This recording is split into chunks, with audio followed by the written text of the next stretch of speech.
पिंपरी चिंचवड, पुणे समेत समूचे महाराष्ट्र में होने वाले महानगर पालिका चुनाव प्रभाग रचना प्रणाली को लेकर पिछले कई महीनों से बना सस्पेंस अब खत्म हो गया है। महाराष्ट्र सरकार के कैबिनेट मंत्रिमंडल की बैठक में 3 सदस्यीय पैनल प्रभाग रचना को मान्यता प्रदान की गई है। अब मुंबई मनपा को छोड़कर पिंपरी चिंचवड मनपा समेत महाराष्ट्र के मनपाओं का चुनाव 3 सदस्यीय पैनल से होगा। इसी के साथ नगर सेवक और इच्छुक उम्मीदवारों की हलचलें तेज हो गई हैं। 3 सदस्यीय पैनल का लाभ राष्ट्रवादी कांग्रेस को मिलेगा, ऐसा दावा जानकारों का है। वार्ड की पैनल रचना को लेकर सरकार में शामिल शिवसेना, राष्ट्रवादी और कांग्रेस पार्टी के बीच रस्साकसी चल रही थी। शिवसेना और कांग्रेस 2 सदस्यीय पैनल बनाने पर जोर डाल रही थी, जबकि राष्ट्रवादी कांग्रेस 3 सदस्यीय पैनल पर अड़ी हुई थी। 3 सदस्यीय पैनल को जहां भाजपा ने अपनाया और कहा कि पिछले कुछ सालों में हमने विकास काम किया है, इसलिए हमें 3 सदस्यीय पैनल से कोई फर्क नहीं पड़ेगा, विजय हमारा निश्चित है। तो वहीं दूसरी ओर पिंपरी चिंचवड शहर मनसे पार्टी के शहर अध्यक्ष सचिन चिखले ने इस 3 सदस्यीय पैनल का विरोध किया है। उन्होंने कहा कि 3 के पैनल की वजह से वार्ड में विकास काम की नीति को लेकर विवाद बढ़ जाते हैं, जिससे विकास कामों पर रोक लग जाती है। इसीलिए 3 सदस्यीय पैनल नहीं होनी चाहिए। अभी कल कैबिनेट में जो मुंबई छोड़ के पूरा महाराष्ट्र में म्यूनिसिपल कॉरपोरेशन का जो चुनाव है वो 3 सदस्य का होने वाला है, ऐसा कल कैबिनेट में तय हो गया है।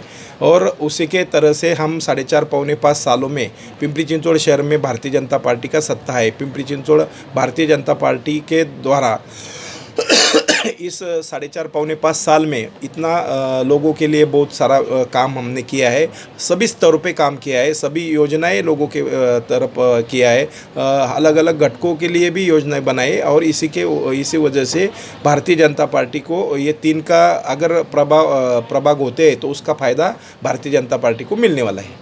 यानी आप खुश है?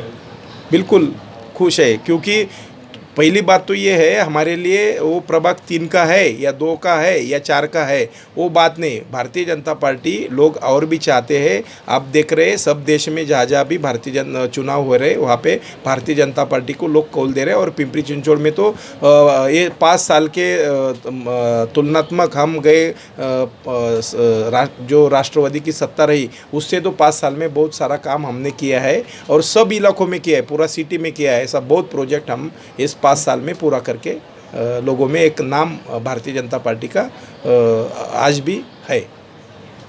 ब कड नुसार सर्व नगरसेवकांना फंड दिला जातो, परंतु पिंपरी चिंचवड महानगरपालिकेमध्ये कोणत्याही प्रकारचा म्हणजे पिंपरी चिंचवड महानगरपालिकेमध्ये एक कॉमन फंड दिला जातो।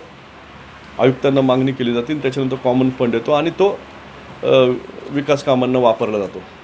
तर ही द्वैध अवस्था आम्हाला या ठिकाणी दिसलेली आहे। याच्यामध्ये सुसूत्रता दिसलेली नाही आहे कुठं, आणि त्यामुळे अधिकारी वर्ग असतील, सर्वसामान्य लोक असतील, यांना मोठ्या प्रमाणात त्रास सहन करावा लागतो। खरं तर जसं मुंबई महानगरपालिकेने 1 वॉर्ड 1 नगरसेवक ठेवला तशीच रचना पूर्ण महानगरपालिकेमध्ये व्हावी अशी सर्वसामान्य कार्यकर्त्यांपासून सर्वांची, अधिकारी वर्गांची पण इच्छा हीच होती की 1 वॉर्ड 1 नगरसेवक असावा, जेणेकरून सर्व शहराचा व्यवस्थितपणे विकास होऊ शकतो, नगरसेवकांना विश्वासात घेतलं जाऊ शकतं आणि चांगल्या प्रकारचा विकास हा होऊ शकतो। परंतु असं न होता राज्य शासनाने, सरकारी सत्ताधारी पक्षाने 30 सदस्यीय प्रभाग करून एक प्रकारे महानगरपालिकेवर मोठ्या प्रमाणामध्ये थोपवण्याचं काम केलेलं आहे। याचा आम्ही निषेध व्यक्त करतो। येणाऱ्या महानगरपालिकेमध्ये महाराष्ट्र नवनिर्माण सेना पूर्ण ताकदीनिशी उतरेल असं मी तुम्हाला सांगू इच्छितो। Bureau report, 20 news, Pimpri Chinchwad.